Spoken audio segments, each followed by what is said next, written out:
an example with present value here. So if you have a calculator, it's great, but you can actually figure this out without doing any hard calculations. So assume an interest rate of 10%.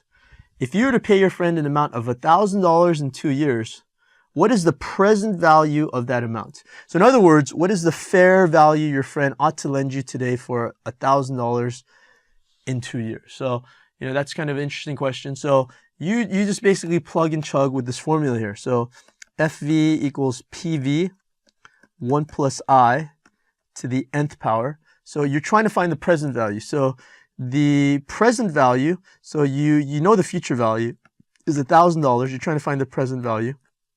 What is the interest rate? 1 plus I. So 10% equals 0.1.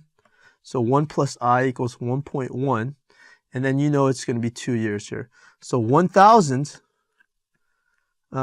divided by 1.1 to the second power. So 1.1 to the second power. You can cancel this out here. So 1,000 divided by 1.1 to the second power.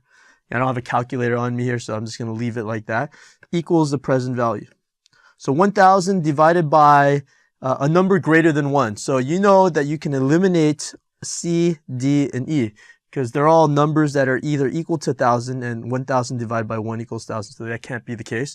And if it's a number greater than 1, then you're going to get a number less than 1,000, which makes sense. If someone's going to pay you back $1,000 2 years from now, then you would expect to get a loan of less than $1,000. Now, if it's a 10% interest yearly, then if it's 1 year, then you're going to get maybe 900 something. So this is also too high. So if you lend $900 and you get 10% every year, well, in the first year, 900 would be 990 plus 10%. It would be closer to 1,100. Not quite 1,100, but maybe 1,070 or 80.